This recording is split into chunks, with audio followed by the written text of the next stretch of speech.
Hello and welcome. The central houses of any chart are the pillars or support system of that chart. If the center is weak, it is believed that the quality of the chart is being downgraded. There is no life in it. Even malefic planets can rule the center. They aren't considered all that bad, though, because the lords of the center have every right to think about themselves. So the quality of the chart remains good. In the same way, human life is also based on 4 pillars. They are Dharma, Artha, Kama, and Moksha. These 4 segments are ruled or led by our central houses. Now, the Dharma houses are our 1, 5, and 9.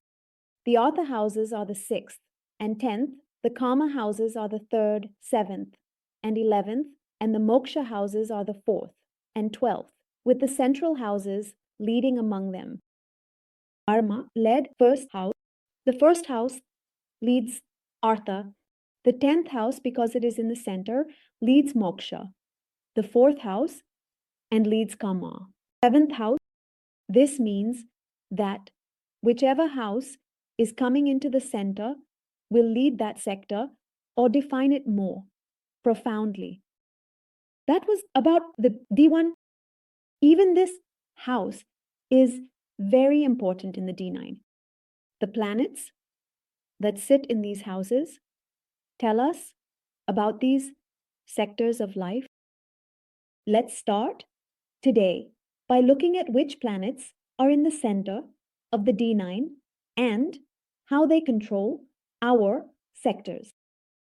Nama, Shachat, Dharma, Artha, Kama, Moksha, just like the centers of D1, are the pillars there. Similarly, the same rule applies in D9. The central houses of D9 are also the pillars of our D9 chart. In this video, instead of comparing D1 and D9, we will directly talk about D6 and discuss how events can occur in life while considering the natural significance of the planets. As I mentioned earlier, the first house leads the Dharma triangle. The 4th house leads Moksha. The 7th house leads Kama. And the 10th house leads Artha. We are talking about the houses in the D9. Now, we've discussed the houses. What we need to see is which planets are sitting in these houses and how they are impacting our lives in that particular domain. For example, if any planet is sitting in the first house of the D line, it is impacting the 5th and 9th houses. This means that it is impacting our thinking process, our behavior patterns, and our nature. What will happen because of that is that our interactions within our internet circle, in our close circle, with our partner will be directly influenced by that planet. How we are in the outer realm is indicated by the D1, but the importance of D9 comes into play in the concerned area or how we are eventually shaping our lives. This means that if the moon is sitting in the ascendant of the E, D9, when it comes to your relationships and your intimate circle, you are very emotional and dependent on the sign you have. The variations in those emotions are also indicated by that planet. What are our inherent qualities? For example, the qualities of the moon are singing, art, and craft. So, depending on what sign the moon is in, that can be our inherent nature. Because we are considering the moon in the ascendant of the D9, now this planet also indicates the significant stances of our birth. As always, natural, benefic planets are considered good. Let's say Mars is sitting in the ascendant and it is in good dignity, exalted, or in a friendly sign. What Now, the trends of Mars will manifest in our behavior patterns or in our circumstances, that we will bring Martian trends into ourselves when addressing our partner. When dealing with our partner, those Martian traits can be positive. While addressing your partner, while dealing with your partner, those Martian traits could be good. Because Mars, in good dignity, means having a control freak attitude towards your partner. Or if you were born through a C-section, because Mars is in the ascendant. This impacts your nature or learning process because it is influencing it. Who naturally handles machines, computers, and equipment in such a way that it becomes very easy for you to learn all these things. Now, the sign will vary the significance and the way Mars reacts. So again, the dignity of Mars, it will tell you that you are using Mars. Well, bad means certain nature is creating disharmony. Certain nature is ruining the work. That's the dignity of Mars. Then again, those technical skills, you will be able to use it well. Mars, well placed. Mars, not well placed. So the cesarean you had was not a good reason. It caused more harm. There was no need for the mother or the cesarean. It was done intentionally. So Mars was not really required. That happened at the time of your birth. There were too many pains. The circumstances were not good. Mars poorly placed in the ascendant. If Jupiter is in the D9, Jupiter in D9 ascendant makes you naturally share knowledge. With Venus, your partner advises on actions of giving knowledge. Venus comes in, your inner circle or partner will tell you that you should do this, you should do that. No one asked us. The delivery process was very comfortable. There wasn't much of a problem in that. The third point is also there. Your natural inclination is towards learning and sharing. The nature of Jupiter's inherent qualities. So this tells us how the planet that sits in the ascendant of our D1 influences us. We understand with an example chart. Next, we move on to the second point. Who is our Moksha Shatra? Because we are talking about the fourth house. Any planet that is placed in the fourth house of D9 will either grant us liberation. This will create difficulties in granting happiness. This rule is commonly mentioned if there are malefic planets in the fourth house of D9, especially more than one. If there are malefic planets, they reduce the happiness in marriage, and that planet is also present in the 64th divisional chart. This means that the significance of that planet can negatively affect our health or cause losses. Because it is also indicating the 12th house and the first house, it can also provide dates. This is the planet, let's say Mercury in the fourth house, which is a naturally benefic planet. But it has good dignity, whether it's in a debilitation or afflicted state, whatever the reason. Mercury shows friends or aunts, and because of them, there could be difficulties in marriage. There can be losses. It is the natural significator of business. Money was raised for the business, which led to losses. Note, you only need a benefic planet in the fourth house. If a benefic planet is in a bad state, it can also create negative effects. If Mercury is in the 64th, then due to Mercurian traits, health issues can arise, like if there are problems in the skin, and when will they come? During the time if a planet is sitting in the fourth house. It also talks about chronic illnesses and financial losses. You must have definitely heard this. In D1, if the fourth house has a connection only with malefic planets, then you have a tainted heart. It means you are not very helpful to work with others because there is malice in your mind. There is cruelty. We can express this better if the impact in the fourth house of D9 is from malefic planets. Now, if you tell someone that you are cruel at heart, and your mind doesn't even want to help anyone, then that person might come to harm you. It could be that life has so many challenges, they have become very hard and very tough. But having malefic planets in the fourth house of D9 also reduces marital bliss. And it indicates that internally they become very harsh, very cruel, and very self centered. Let's say if Saturn is in the fourth house of D9 and it is not well placed, it can indicate health issues. If there are long lasting issues professionally, then Saturn is the significator of karma. Similarly, affected or poorly dignified, Mercury can also cause problems in the fourth house.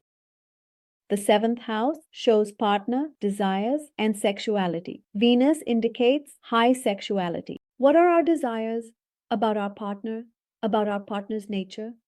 What is our sexuality like? If Venus is in the seventh house, you enjoy romance. Mercury there means a talkative partner. But if Venus is affected in the seventh house, then we cannot say this. If Mercury is there, partner talkative. But with Saturn, sexual issues, preferences differ. But if Mercury's association is with Saturn, then it indicates problems in sexuality. Your liking may be a little different. The presence of Mercury in the seventh house also indicates that your partner might look younger than you or exhibit childish behavior. Saturn in a partner suggests deceit. So never forget the natural significance of the planet because it directly impacts your partner, just like a planet sitting in the first house impacts you. The planet sitting in the seventh house also speaks about our sexuality and desires in our relationship. Now let's talk about the 10th house. Any planet sitting in the 10th house directly controls our financial matters, and their natural significations directly contribute to our way of working or sources of income. Benefic planets in the 10th house ease earning, reverse delays, money causing losses. In D10, money is easy, but delayed. Money will come easily, but it might require hard work, and saving could be difficult. Even if money is coming, it's coming with a lot of hard work, and there are difficulties in saving it. There's a concept called the war cycle, which follows a sequence that works like it normally does. We will also add Rahul Ketu to our sun. If the sun is in the 10th house, it shows our earning style. If Mercury is in the 4th house, it impacts your nature when you start earning. Earning brings changes. We become more confident. So from there, in the 4th house, if Mercury is placed, you will automatically consider that Mercury is sitting there. It means when you start earning, how it will impact your nature. When we make money, it brings changes to our nature. We become more confident and helpful. So if the sun is in the 10th house, then Mercury is in the ascendant. We have to consider it there by default. What will happen when you start earning money? Maybe through your father's support in the garment industry, since medicine is a significator of healing. What is the significance of music related to the sun? So what will happen is that business ideas will come into your personality, or you will become more outspoken about your financial matters. Like a child, Mercury is coming into your ascendant. After earning, the mind is connected to the moon in the 4th house. So Jupiter is by default not visible. In your ascendant, they come settled. When you are bringing in money through silent means, your personality is becoming Jupiterian. I want to give advice from a mentor, a guide. Making money is not easy. It's not difficult. The moon is giving you money. Now, the moon will easily give you money because the moon gives money with variations as a benefit. You start guiding, and if Venus is in the 10th house, then Ketu has come into the ascendant. Venus will easily give you money. The personality that is forming is one that has seen everything. Nothing has increased, nothing has been learned. Even if you get everything in this, you still won't find happiness. A nature is forming like this. If young Ketu is in the 10th house, it means that Mars is there because Mars will come in the 4th house from Ketu. So Ketu won't easily let you earn money at first. Then after that, the Mars that can be there is making you joyful or self-centered, right? If easy, Saturn is in the 10th house, then it will be in the ascendant. Now Saturn is giving money reluctantly. So the hard work that you have done, how is your personality shaping up after that? Making money is not easy. How I earned money, the hard work I put in. I always check on this, which planets, their placements in the 10th house, and their periods. We earn money, so how is your nature changing? If we talk about the center, let's talk about one more rule. It is difficult for us to forget things or be late. Whatever planet sits at the center of the D line, the natural significance in relation to that planet makes it hard for us to forget. Moon at center, benefic Venus, possible. Wife relationship is crucial.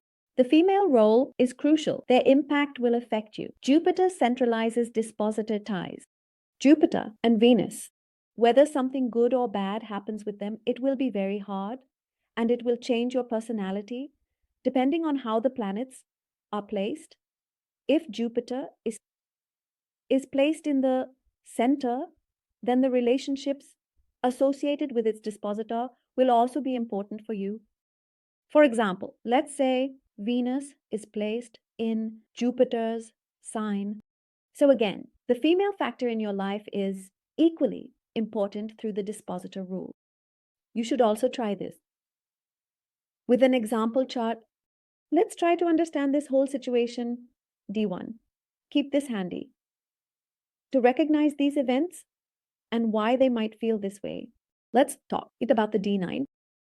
In the D9, there is Rahu and the moon in their ascendant. Rahu is, after all, a malefic planet. Apparently, they are also in a debilitation in Scorpio. Moon's weak. 2 debilitated planets are sitting in an intense sign in my ascendant, so it leads to obsessive relationships. This right board and that obsessiveness. Ultimately, it doesn't give anything. It only causes trouble because these planets are not going to give them good things. When the mother delivered them, her water bag had burst. So an immediate delivery had to be done, and the moon came in afflicted. The water bag had burst. In an emergency, a delivery had to be done. Rahu is there. I told you that the moon shows art and craft related to singing. They work professionally in the field of art and craft. Let's say the moon is in Scorpio, which is very good in that art. It's very different. Rahu suggests thinking outside the box.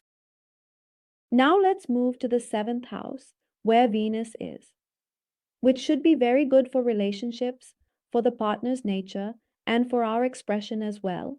However, Venus there is affected by Ketu, so what's happening? Overall, obsessiveness is not giving anything. So, the document is the right board. Right now, they are not married. According to the 11th query, that negative thinking is not good. You should be prepared for plans too. Sometimes, when you prepare, you think that there will be some flaw in it and you can handle it, but no, their plan B and plan C are also ready because she starts thinking only from a negative point of view. Rahu, moon in the ascendant. The obsessiveness they are experiencing is completely being cut off by Venus and Ketu. So how is her thinking process? Look at it from the perspective of Rahu and the moon regarding water and desires, and from Venus and Ketu to see if it's fully flourishing or not. Now let's move to the 10th house, where Jupiter, Mercury, and Saturn are. We said that benefic planets will allow you to earn easily. Mercury makes her a businesswoman. Jupiter, Mercury say go on. Because of Mercury, she is also a businesswoman. Because of Jupiter, she also teaches what she does. Because of online and Saturn, she has also done a job. So all three have played their roles in some way or another. I know, it's during her Jupiter time period. When it was Jupiter's time period, we will, by default, consider that Rahu is placed in the ascendant, which it is. During the Jupiter time period, they easily made money. Their work progressed well. There's a bit of competition going on because it's Saturn's time period, but still, she is managing and making money during that time. She was a little extravagant, but also scared. Still, the Scorpio energy was not gone. Now it's Saturn's time period, so the sun will impact their personality. According to the outside circle, she has become more responsible today. I wouldn't say it's just showing off. The sun represents responsibility, and she has become responsible like this. By following these simple rules, which planets are sitting in the center of D9 and how? What are their strengths or weaknesses? How their zodiac sign? Can you clearly define their area of life enforcement? I hope you liked today's video. Thank you much.